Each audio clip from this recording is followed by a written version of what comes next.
নমস্কার বন্ধুরা, আজকে আবার একটা নতুন ভিডিও নিয়ে এসেছি। আজকে রবিবার, আজকে পালং শাক দিয়ে আর মাছের তেল দিয়ে একটা রেসিপি হবে, আর হবে চিকেন। চলো রেসিপিগুলো বানানো যাক।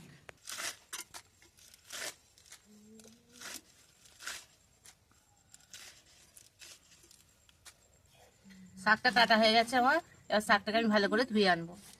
এবার আমি বসিয়ে দেবো, কড়ার মধ্যে তেল দিয়ে দিয়েছি। তেলের মধ্যে আমি এবার শুকনো লঙ্কা, তেজপাতা আর 5 ফোড়ন দিয়ে দেবো।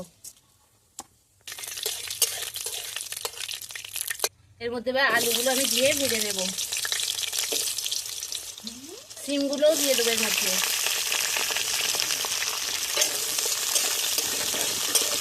সিম ভালো করে ভেজে নেবো আগে।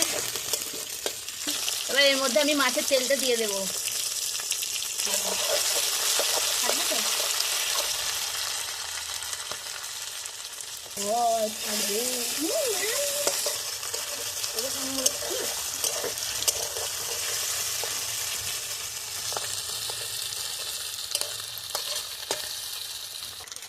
এবার এর মধ্যে আমি ধনে গুঁড়ো দিয়ে দেবো, জিরে গুঁড়ো দিয়ে দেবো, দিয়ে দেবো পরিমাণ মতো,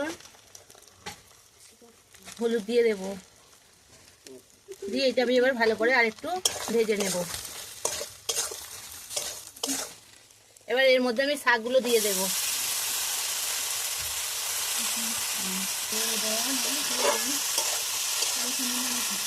দেখো বন্ধুরা, এর মধ্যে থেকে জল বেরিয়ে গেছে। আমি আরেকটুখানি অল্প জল দিয়ে দেবো, নাহলে আলুগুলো সিদ্ধ হবে না। এর মধ্যে এবার আমি অল্প একটু সর্ষে বাটা দিয়ে দেবো। আগে মিষ্টি না হলে শাক মানায় না, ওই জন্য চিনি দিয়ে দিলাম 1 চামচ। একটা কাঁচা লঙ্কা দিয়ে দিলাম। শাকটা হয়ে গেছে, এবার আমি শাকটা নামিয়ে ফেলবো। শাকটা এবার নামিয়ে নিচ্ছি। মাংসটা এবার বসিয়ে দিচ্ছি।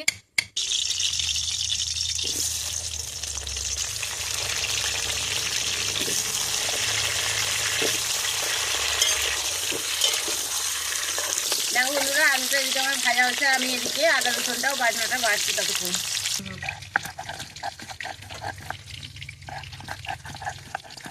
আলুগুলো এবার আমি তুলে নেব। এবার তেলের মধ্যে দুটো শুকনো লঙ্কা, তেজপাতা আর অল্প কিছু 5 ফোড়ন দিয়ে দেবো। দিয়ে এবার আমি পেঁয়াজগুলো দিয়ে দেবো। আমার কিছুক্ষণ তুলে নাড়ব। আজকে রবিবার বন্ধুরা, সবাই মিলে রান্নাটা হচ্ছে আজকে।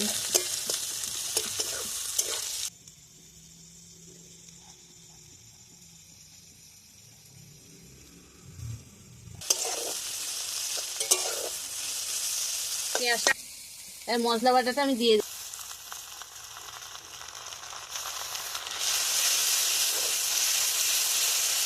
এবার এর মধ্যে আমি জিরে গুঁড়ো দিয়ে দিলাম অল্প,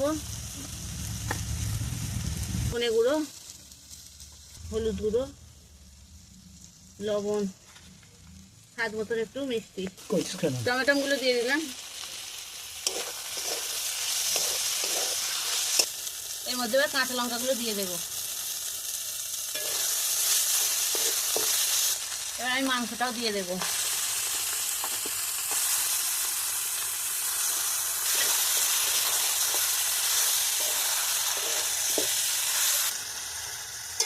দেখো বন্ধুরা, এইগুলো তোমাদের কার কার খেতে ভালো লাগে অবশ্যই কমেন্ট করে জানাবে। আমাদের তো দারুণ লাগে খেতে।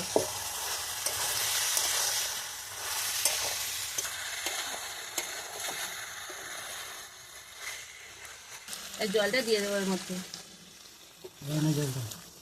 আলুগুলোও দিয়ে দিয়েছি এর মধ্যে। এবার এর মধ্যে আমি গরম মশলা দিয়ে দেবো।